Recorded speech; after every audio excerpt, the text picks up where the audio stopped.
Howdy, and welcome to LeeReads, where I talk about the books I've been reading and enjoying lately. Today, instead of a more traditional list of the top books that I read this year, we are going to do it bracket tournament style. I was inspired to do this video by Books with Emily Fox. She just went through all of the books that she read this year and eliminated them until she reached one final champion. I thought it was really fun, and I wanted to do that here. Except, it's a lot of books to talk about, so I went ahead, I randomly seeded the books. I went ahead and already did a couple of rounds, so now we are left with the Sweet 16. Just gut instinct. When presented with the two books, we will see who moves ahead to the winner. But doing it this way means there are already several books that I thought would be in my top 10 list that have been knocked out just because they happen to have been paired with another book that I really loved. So some of the upsets so far: Legends and Lattes lost out to Paladin's Strength. Babel was defeated by The Stardust Thief. Prayer for the Crown Shy by Becky Chambers was defeated by Divine Rivals. Then in the next round, which was even harder, The Justice of Kings beat out A River Enchanted, which was a book that I really loved this year. So who is going to win this tournament? I have no idea, but let's start going through it. Like I said, we're in the Sweet 16. I will present the two books and just pick the winner. All of these books I've discussed on this channel before. Our first matchup is Juron versus The Stars Undying, which almost isn't a fair match because Juron is an old favorite of mine that I reread this year. They are both science fiction. I'm gonna have to go with The Stars Undying because I really liked the unreliable narrator and how the inspiration for the story was drawn into the world building, even though Juron is still a favorite that I think about a lot. The Justice of Kings versus The Player of Games. I'm going to go with Justice of Kings. I think it has more rereadability for me. The Stardust Thief versus Hunt the Stars. I'm going to go with Hunt the Stars because when I read it, it gave me exactly what I wanted it to give me, and it was just a very fun book. I still love the Stardust Thief, though. Paladin's Grace versus Project Hail Mary. The audiobook for Project Hail Mary was so good. I'm going to pick Project Hail Mary, which hurts my heart because Paladin's Grace swept me into the world of the White Rat. Fahrenheit 451 versus Sword Heart, another book of the White Rat. I'm going to go with Sword Heart. That's the one I'm most likely to reread in the future. However, Fahrenheit 451, it's a classic for a reason. I really liked the writing, and it made me think about these stories. A Deadly Education versus Dark of the West. Again, almost unfair because A Dark of the West is a favorite book that I read last year. A Deadly Education was a bonkers good time fantasy by Naomi Novik. However, I'm going to go with Dark of the West. Age of Myth versus The Clockwork Boys. I'm going to go with Age of Myth. Kaikei versus Divine Rivals. I'm actually going with Divine Rivals because that book really got me by the throat. Just mark these winners down. Okay, the top 8. Now we have The Stars Undying versus The Justice of Kings. I'm going with The Justice of Kings. Again, great narration style. I loved that it was told from the perspective of the clerk who was looking back through time on the events and giving it a bit of foreboding. Next, Hunt the Stars versus Project Hail Mary. Sci-fi versus sci-fi. It's got to be Project Hail Mary. Sword Heart versus Dark of the West. Sword Heart. Age of Myth versus Divine Rivals. Age of Myth. This is really hard. We have 3 fantasy and 1 science fiction left on the list. We have Justice of Kings versus Project Hail Mary. Justice of Kings only because Project Hail Mary I actually put down the first time I started reading it, and it was the audiobook that convinced me to finish it, which I did really end up loving.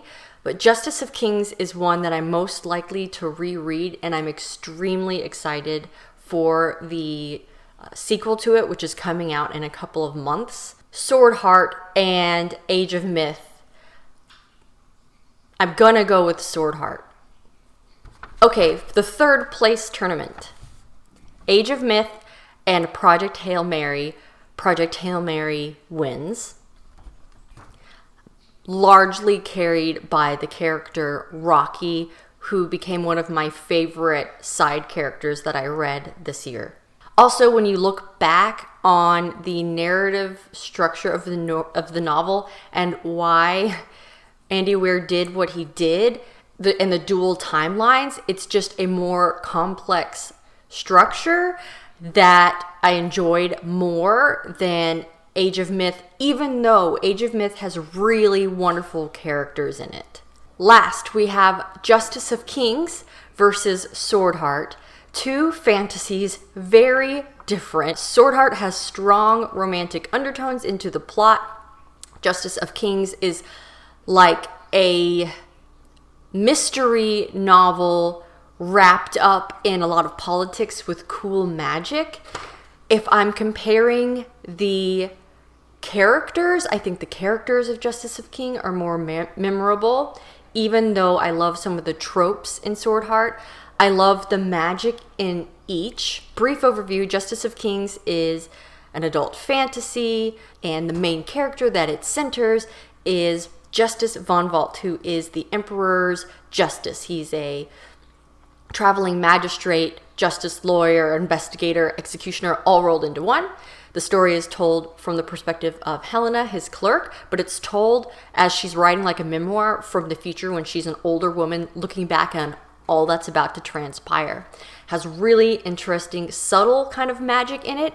It's more about the world building and the politics and the character interactions for me. The plot is very good in this one. For me, I enjoyed that more than the magic.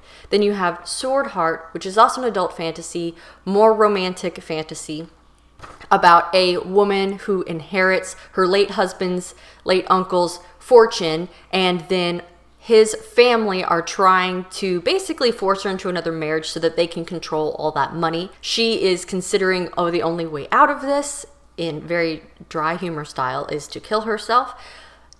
She unsheaths a sword to do that, and she learns that a soul has been bound to the sword. And so she and the man whose soul is bound to the sword then set out on an adventure to try to free her legally from the clutches of this very greedy family. It is more humorous, has more romance in it. The world building is equally as good because we are back in the world of the White Rat, which I really love. How there are these different religious orders and their resulting paladins and clerks. We get to meet some of the characters that we're introduced to in the other series and get to see other sides of those religious orders. I think, though, if I have to pick the two, even though Sword Heart is more fun to me, Justice of Kings is the better fantasy novel, in my opinion, and Sword Heart is standalone, whereas Justice of Kings is part of a series. And as I've probably mentioned before, the next book is coming out in a couple of months. I actually recently got my hands on the hardcover from the bookstore. They were doing hardcovers half off, and I was so happy to find this one. So if I was doing a traditional list of like the top 10% of books that I read this year, Justice of Kings would definitely have been on that list. Would it have been number one?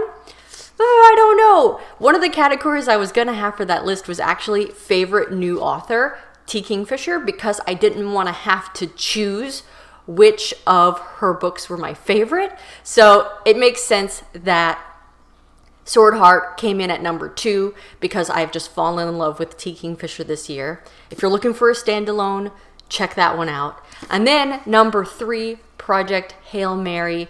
Great science fiction, dual timeline. The main character is on a mission to save humanity from this thing that they are figuring out and learning about as they go. Lots of interesting science, really great characters, and the audiobook version of it is highly, highly recommended. So those are my top books for my best books of 2022 tournament style challenge. Let me know what you thought. Did you enjoy this style of tournament ranking, or would you prefer a more traditional list or awards type scenario? I know that some of you have read some of these books on this list. Let me know what you thought about them or what you think should have won instead. Thank you so much for watching. I really appreciate the time that you're giving to watch these videos. I hope that you have a great new year, a great start to 2023. And as always, don't forget to support your local library. Thanks.